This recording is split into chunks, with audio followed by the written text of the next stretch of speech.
Hello, everybody. It's Brieya Silverweb, your local foodie. I saw this and I went, oh my God, Chef John, what have you done?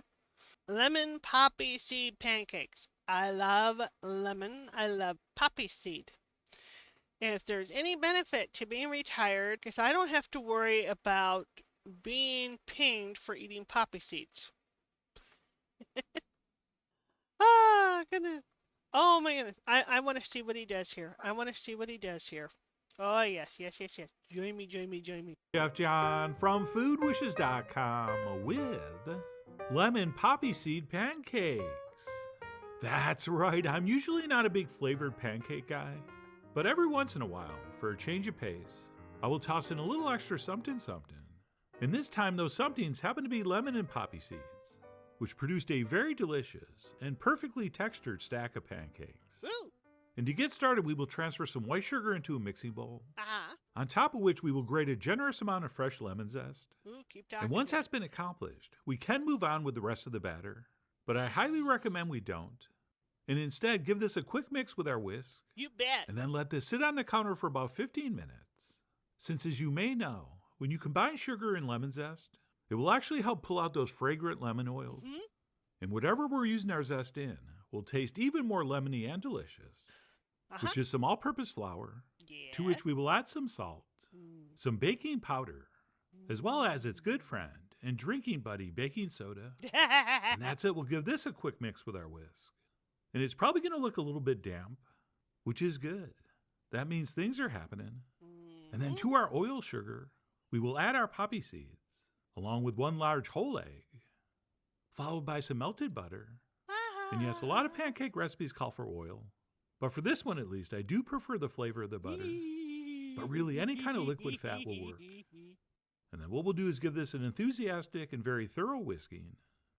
And then once we have everything nicely emulsified and our mixture is looking something like this, we will stop and add our freshly squeezed lemon juice, some whole milk, and then last but not least, the flour mixture we prepped earlier.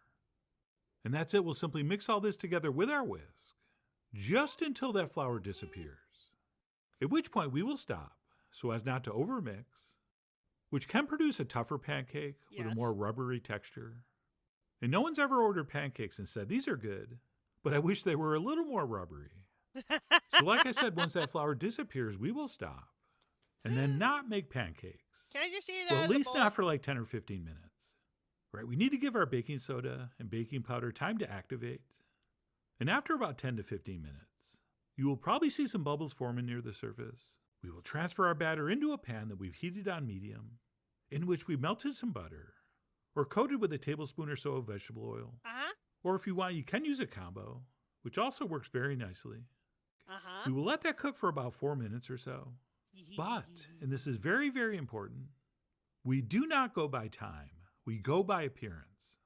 And the visual cue we're looking for is when we see a few bubbles popping up through the surface. And that's it. We'll give the second side about 3 minutes or so. And before I hit them with the maple syrup, I'm actually going to garnish these with some extra poppy seeds and lemon zest.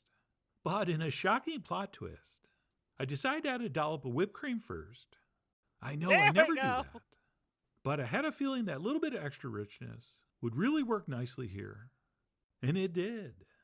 But anyway, final toppings are up to you. I mean, you are after all the Top Gun of whether going full IHOP would be fun. And that's it. One syrup, I grabbed a fork and knife and went in for a taste. And instead of just digging in like a savage, I tried to do the perfect triangle cut. Gimme. Just like they show you in the Food Blogger Handbook. Gimme. But anyway, the point is, it's that little weight that helps make these so great, which I think is more my style. But both were really, really good. And no matter how you top these, I really do hope you give them a try soon. So please follow the links below for the ingredient amounts, a printable written recipe, and much more info as usual. And as always, I would have done a lemon sauce. enjoy. Honestly, I would have done a lemon glaze with this. A nice hot lemon glaze. Maybe with some lemon silo. I mean, seriously. Just kick it up. Just kick it up.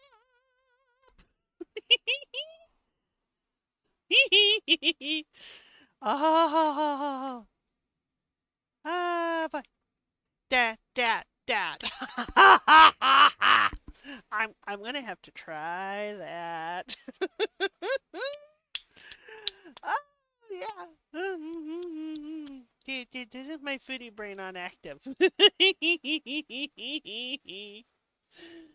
Ah. Oh, that was enjoyable. It made my tummy rumble, so I gotta go make something to eat now. It made me realize I'm hungry. Goodness, that looks fantastic. Oh, I enjoyed every minute of that. That was Food Wishes with Chef John. Please check them out. I do edit my videos, even though this was fairly short, of 6 minutes 49 seconds. Please check out his channel. He has a lot of good stuff. He experiments with a few things. So please, please go check out his channel. I'm so hungry. I want to eat what's on my screen, but I can't eat monitor. So, ah. Everyone, thank you for joining me. I hope you have a great day. I will see you next time around. Brieya out.